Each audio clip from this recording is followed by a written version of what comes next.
The threat of cybercrime sparking growing concern across the country. Welcome to Faith Nation. I'm John Jessup. And I'm Jenna Browder. No one is immune. That is the message security experts are sending as an increasing number of cyber attacks dominate headlines. High-tech warfare is here, and often the United States is the prime target. National security correspondent Caitlin Burke has more in tonight's top story. The recent wave of attacks using ransomware serve as sobering reminders. No industry is off limits, and no protection is bulletproof. There are two types of companies out there: those that know that they've been hacked and those that don't yet know, but they've all been hacked. Recent targets include a global meat producer, a key gas pipeline, hospitals, and dozens of government agencies. We're not talking about people with conscience.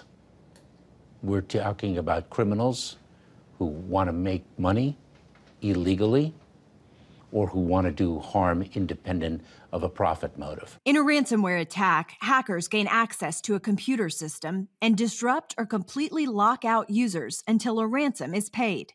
Historically, private companies pay the money quickly and quietly. For other victims, that's not always an option. Cities and government, I really don't think that we're in a position to negotiate with a ransomer or pay ransoms. That is just not something that we are really able to do, nor could we afford. Kimberly LeGroux is the Chief Information Officer for the City of New Orleans. In early 2020, she led a complete infrastructure rebuild after hackers attacked and the city refused to pay the ransom. We built those things back stronger. It did not mean that that our systems in whole were destroyed.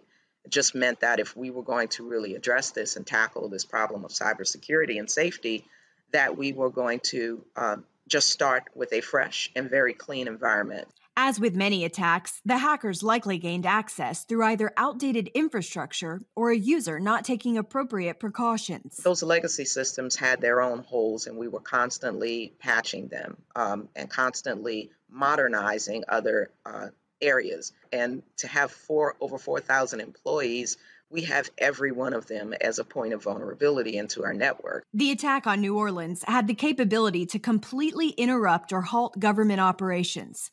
Fortunately, response teams had planned for that type of disaster. You have to know where your vulnerabilities are. You have to have a consistent plan, a continuous plan to update and modernize those things.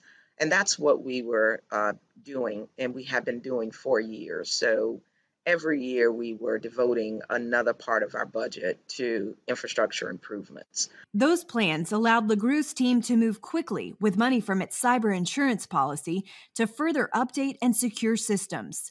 Still, LeGroux says the city must remain vigilant. I can't say that we won't be subject to some type of ransom attack again. That is just not feasible. Security expert Frank Gaffney has raised flags about critical infrastructure vulnerabilities for decades, specifically our power grid. He says that threat goes way beyond these ransom-style attacks. We have in our electric grid at the moment, by some estimates, as many as 200 to 300 Chinese-manufactured transformers. What could possibly go wrong, as they say? And were those to be shut down, presumably at the command of people in Beijing, the effect of that could be really catastrophic for the national security. With this recent wave of attacks, Gaffney hopes action will finally be taken to harden the grid and protect other critical infrastructure. Action he believes could ultimately save the lives of tens of millions of Americans. My persistent prayer has been that I'm wrong about these various challenges to our country, to our economy, yes, but to our security, to our people. I take no pleasure in being vindicated, and I will be particularly devastated if the warnings, mostly unheeded, about our electric grid's vulnerabilities are exploited by one or more of these enemies who understand them. The reality is America is under attack from a number of sides, and it's the very connectivity we rely on every day that makes us most vulnerable. Caitlin Burke, CBN News. Thank you, Caitlin. Well, Elizabeth Newman is a counterterrorism expert and former Department of Homeland Security official. I recently asked her about the rise in ransomware attacks and what it means for America's national security. Well, we're seeing a pretty significant increase in attacks. Last year, it was over a 300% increase of ransomware attacks alone. Now, ransomware traditionally has been seen as a criminal activity, and it is still perpetrated by criminal enterprises, people looking to make money.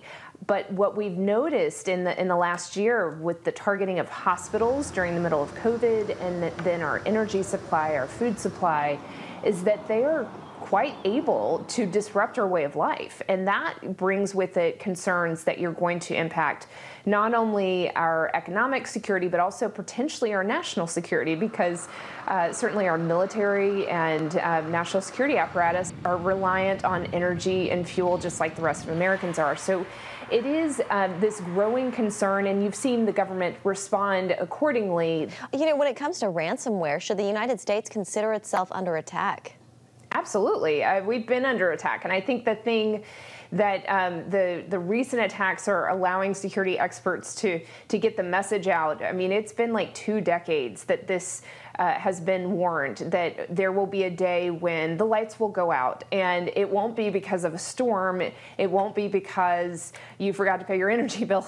It's because somebody somewhere across the world decided with a keystroke to be able to turn off the lights. And that capability, we've known it was in our future. And I would say for about the last 7 to 8 years, we have seen it be able to be demonstrated. It's just a matter of time before it happens here.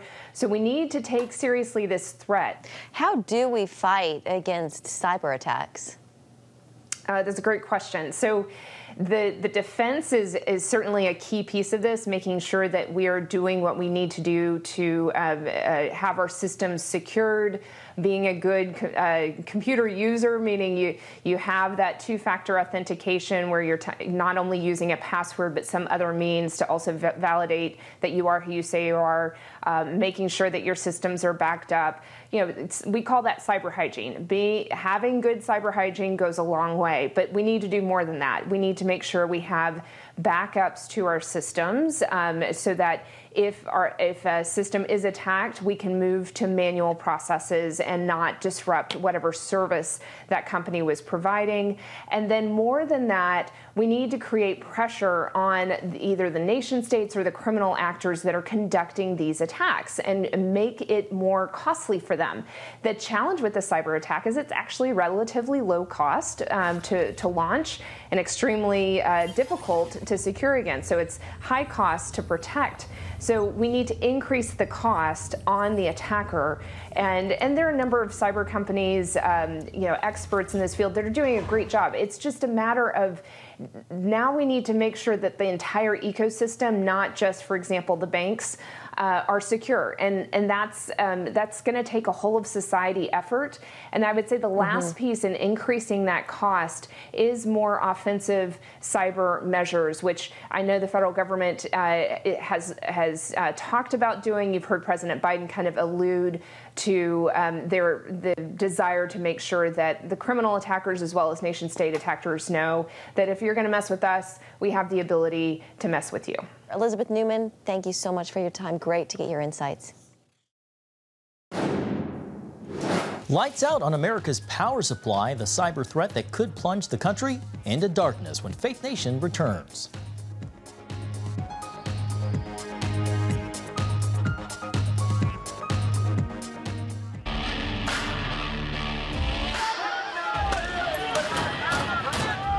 Having sex before you marry is a bad idea.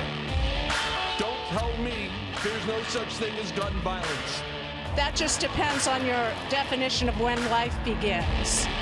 Watch Dan and Dale tackle trending topics that test your faith on the next Faith Wire. Monday night at 8:30 on the CBN News Channel. The Global Lane takes you around the world, providing facts over fiction. What might rising trade and geopolitical tensions mean for you on the home front? With over 45 years of experience, Award-winning journalist Gary Lane brings you the truth from a global angle. What about the issue of immigration? World news analysis you won't see anywhere else. And it's all right here on the Global Lane. Thursday night at 8:30 on the CBN News Channel.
Welcome back. For years, there's been concern over what happens if North Korea obtains a nuclear weapon.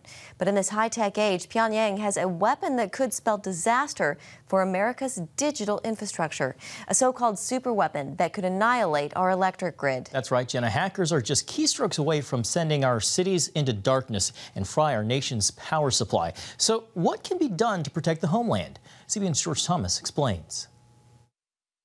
From natural phenomena to cyber hacks, like the massive SolarWinds operation and recent attack to the Colonial gas pipeline, security experts warn it's clear that most businesses and key infrastructure, like power grids across this country, are woefully unprepared to meet such threats. They went after our gas and they went after our hot dogs. No one is out of bounds here. Everyone is in play. Lawmakers like Senator Bob Hall of Texas also worry that means hackers could be just a few keystrokes away from turning the lights out in cities around our country.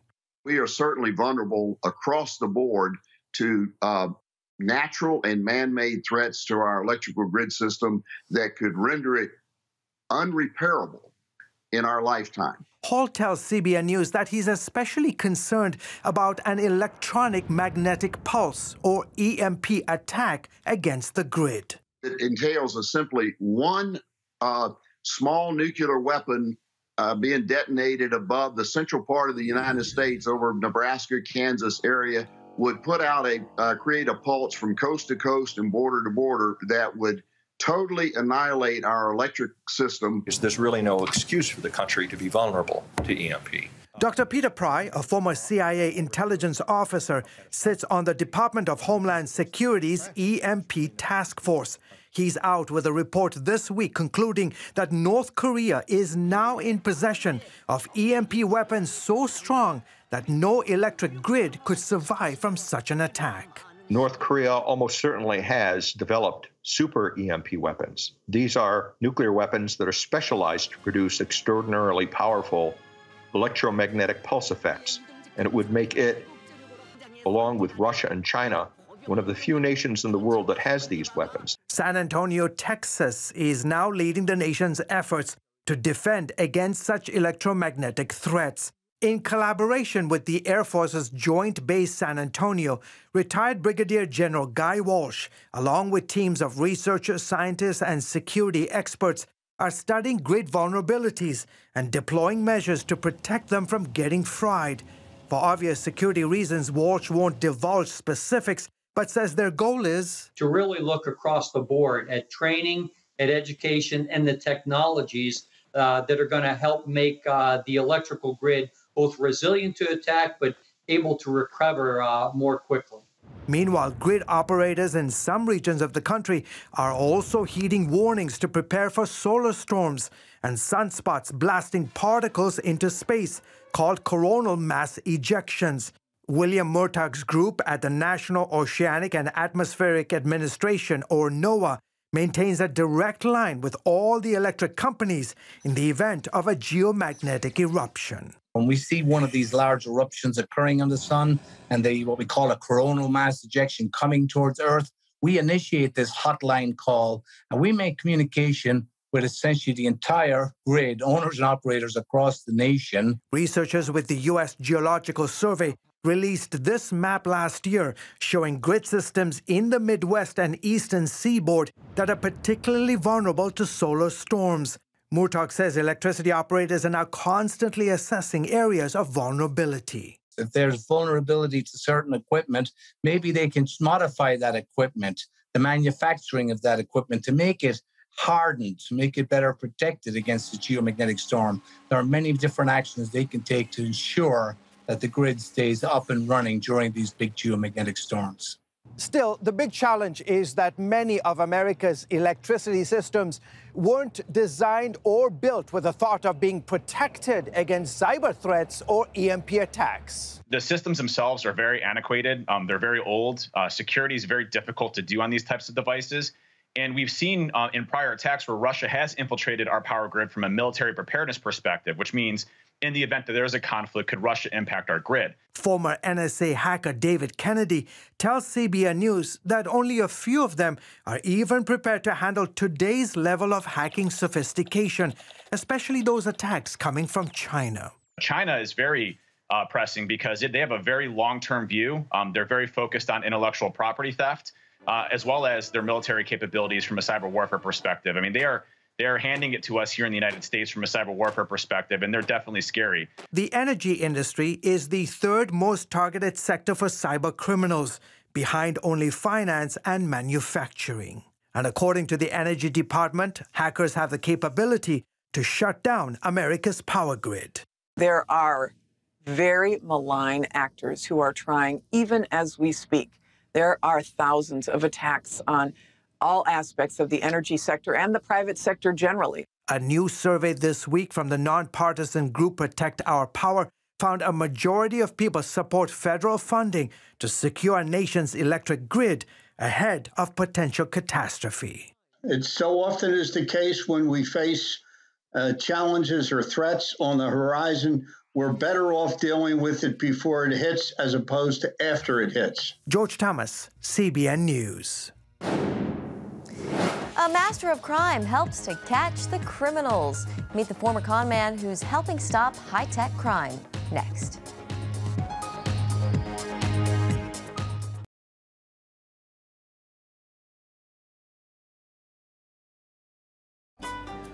Want to be a part of a community that inspires your spiritual growth while winning prizes? The all-new MyCBN app. Connect with the community for prayer and encouragement. Track and set spiritual goals. Enjoy conversation starters with friends and family. And collect points to win prizes. The all-new MyCBN app. A great place to belong. Download the app at cbn.com/mobile. Nutrition, exercise, essential oils, weight loss, and more. It's Healthy Living with Lori Johnson. Talk about what's in this. Join CBN health reporter Lori Johnson to get the latest information from today's top health experts. This is fantastic. Find out what you need to know to live a healthier life. Watch Healthy Living Tuesday night at 8:30 on the CBN News Channel.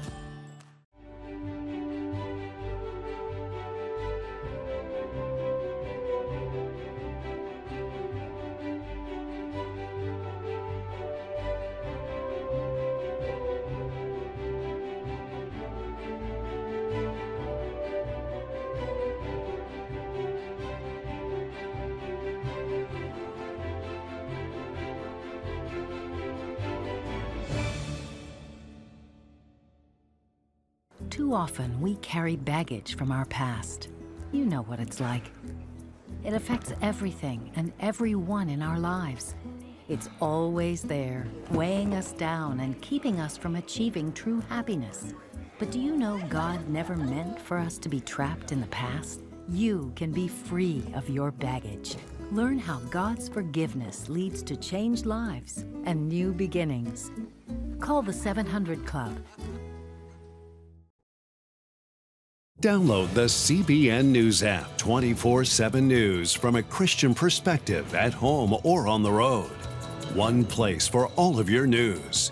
Breaking news alerts, Set daily prayer goals and pray for news stories. Read the most important news and watch CBN News Channel live. CBN News, because truth matters. Go to cbnnewsapp.com to get the app today. Well, welcome back. Frank Abagnale, you may have heard his name in Steven Spielberg's hit movie Catch Me If You Can, a film based on his unbelievable outlaw past. Abagnale used to be one of the world's most famous con men, and now he uses what he learned during his life of crime to help catch high-tech criminals. Mark Martin reports. I'd like to cash this check here, and I'd like to take you out for a steak dinner. Leonardo DiCaprio played former con man Frank Abagnale in the 2000 film Catch Me If You Can. I can't stop. It's my job. Tom Hanks plays the FBI agent who finally tracked down the 21-year-old Abagnale in France after a 5-year crime spree. I ran away from home when I was 16, basically because my parents were getting a divorce and a judge in family court was making me choose which parent to live with. So I chose to run away instead. He admits life on the run was by no means glamorous, regularly crying himself to sleep. I started writing checks to support myself. When money ran out, I kept writing the checks. I impersonated an airline pilot for a couple of years. I worked in a hospital as a doctor for a while. I took the bar in Louisiana and practiced law there for a while.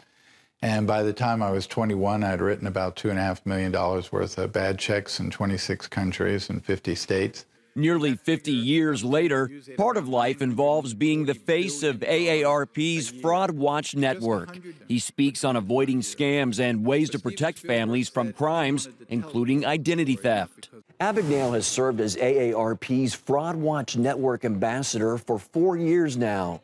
He shares his criminal past and turnaround with audiences and also talks about potential pitfalls created by criminals in today's high-tech world. Life on the other side began after the pursuing FBI agent rescued Abagnale from a federal prison in Virginia. The movie character's name is Carl Hanratty.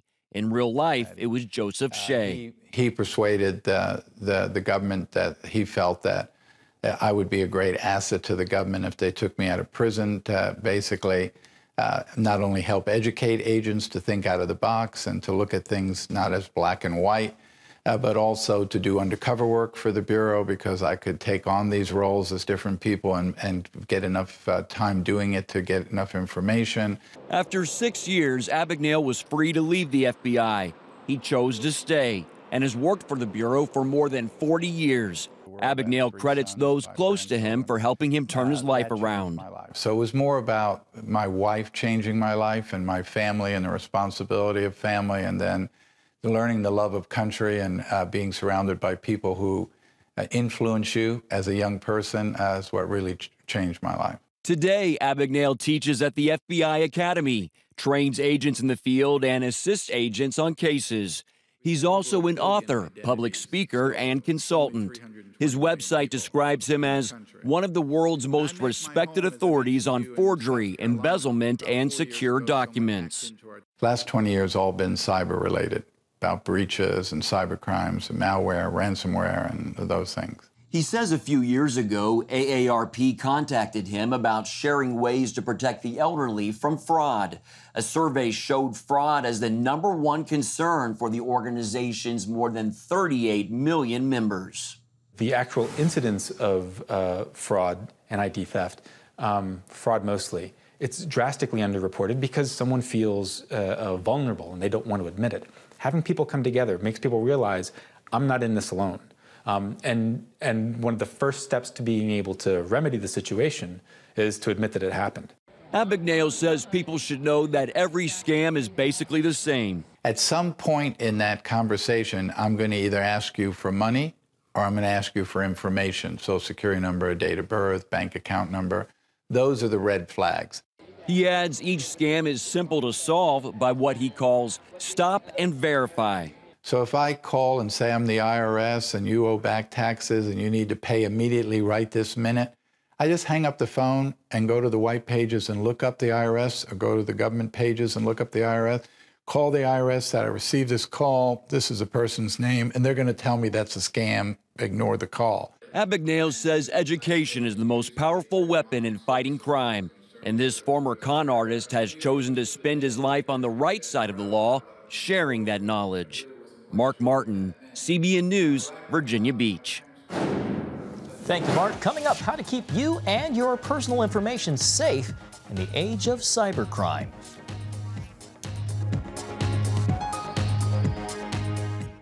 Are you suffering from feeling tired or worn out during the day? Can you not turn off your brain at night? You are not alone. Hi, I'm Dr. Michael Bruce, the sleep doctor, and I've partnered with the Christian Broadcasting Network, and we're gonna bring you some unbelievable information that you can use tonight to get a better night's rest. Wake up to your best life. Call 1-800-700-7000 or go to cbn.com to get your free copy of Protect Your Sleep today. Nutrition, exercise, essential oils, weight loss, and more. It's Healthy Living with Lori Johnson. Talk about what's in this. Join CBN health reporter Lori Johnson to get the latest information from today's top health experts. This is fantastic. Find out what you need to know to live a healthier life. Watch Healthy Living Tuesday night at 8:30 on the CBN News Channel. Woohoo! Hi, Superbook fans. Here's something else you'll love. It's the new Superbook Bible app. It's packed with games, activities, and Superbook episodes that you can watch for free. Oh no! There's trivia, a fun daily devotional, and answers to your Bible questions. Plus, an easy-to-understand Bible the whole family will enjoy.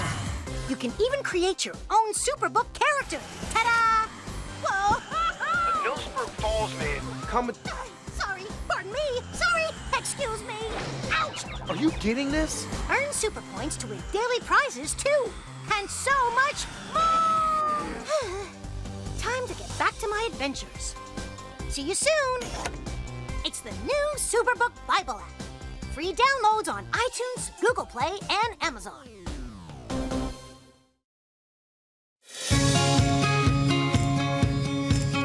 Young people, millennials, are flocking to church. It's not an exaggeration to say that we love to meet them and that we love to know their stories. Finally tonight, if you read the headlines, you may think cyber attacks just affect businesses who can pay out big ransoms. But experts warn everyone is at risk. That's right. And believe it or not, hackers aren't just after your money. They're also after something just as valuable, your data. To keep yourself safe from cyber criminals, there are a few simple steps you can take. Experts say opt for extra protection. While most computers do come with some standard security systems, buying a third-party malware program is worth the cost. Also, remember to update often. That way you can have the latest security patches to protect yourself and be aware of what you're clicking on. If a link or email looks suspicious, it's probably best just to avoid it and hit delete. All good information. Yeah, I will admit, sometimes I don't update quite as often as I should, but... Guilty as well. Have a great night.